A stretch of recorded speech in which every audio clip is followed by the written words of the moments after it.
Je te parle aujourd'hui de prise de parole en public sur ce compte, mais je n'ai pas toujours été comme ça. Je ne t'ai jamais vraiment raconté le processus.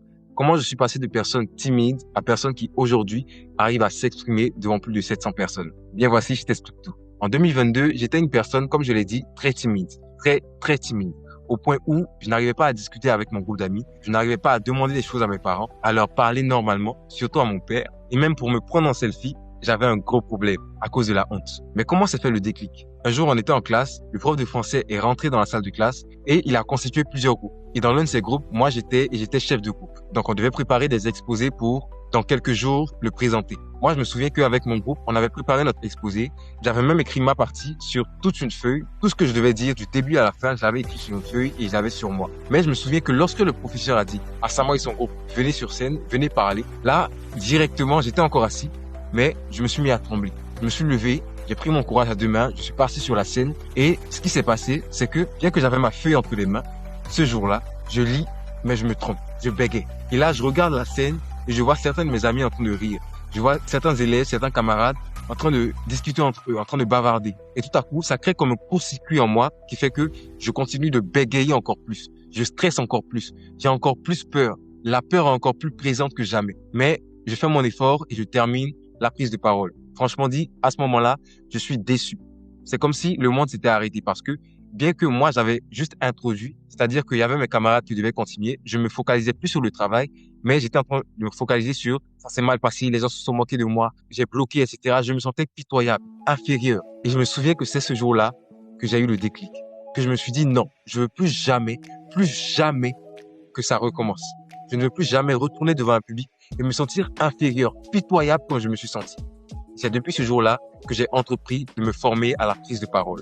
Au début, je regardais plein de vidéos sur YouTube sur comment me former, comment apprendre la prise de parole, comment parler en public, comment avoir confiance en soi. Parce que la peur de parler, c'était mon plus gros problème. Et donc, j'ai commencé à me former, j'ai commencé à regarder plein de vidéos et j'essayais de mettre en pratique ce que j'apprenais. Regard dans les yeux, le langage corporel, la posture influence nos pensées, etc.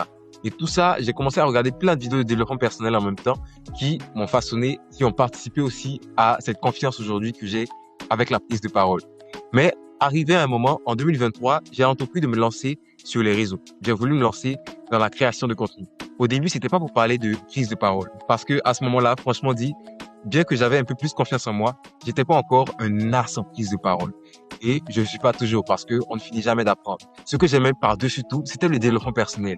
Et donc, je me suis lancé sur les réseaux, j'ai créé ma chaîne JM Motivation. Après, j'ai changé le nom, j'ai mis Ethan Asamoah. Je postais quelques vidéos et après, j'ai commencé à parler de prise de parole par-ci par-là parce que la communication avait commencé à m'intéresser. Ça avait commencé à devenir une passion. Mais j'étais plus présent en tant que créateur de contenu de développement personnel.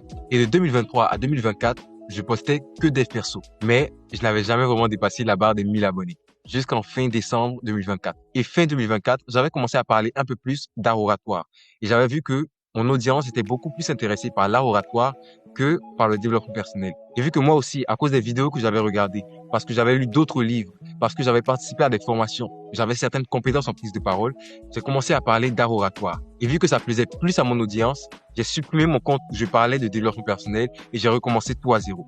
2025, je me suis lancé à fond dans la création de contenu art oratoire et là, j'ai commencé à avoir mes premiers clients. J'ai fait des formations gratuites, j'ai fait des formations payantes où j'ai formé des salariés, où j'ai formé des entrepreneurs, j'ai créé des e-books, etc. Mais au-delà de tout ça, lorsque je regarde en arrière, pour une personne qui n'arrivait pas en 2022 à parler, ne serait-ce que devant ses parents, aujourd'hui en 2026, lorsque je me regarde, je suis une personne qui arrive à parler devant plus de 700 personnes et je ne vais pas m'enorgueillir parce qu'on ne finit jamais d'apprendre et j'ai appris d'autres personnes, ce n'est pas venu d'un coup. Je m'exprime devant plus de 700 personnes et j'enseigne à d'autres comment parler en public avec confiance, charisme, éloquence. Et justement, cette vidéo, je voulais la faire pour te montrer un peu mon parcours avec la prise de parole, pour te montrer que si tu veux apprendre la prise de parole, déjà, les croyances que tu avais en tête, comme quoi il fallait naître avec la capacité de parler en public, déjà, déconstruis ces pensées-là, parce que c'est faux. En 2022, j'arrivais pas à parler, c'est en me formant que j'ai développé mes capacités et qu'aujourd'hui, j'arrive à parler devant plus de 700 personnes. Alors, tu le peux aussi. Si tu veux apprendre la prise de parole, je te conseille de t'abonner à mon compte pour ne pas manquer les prochaines vidéos.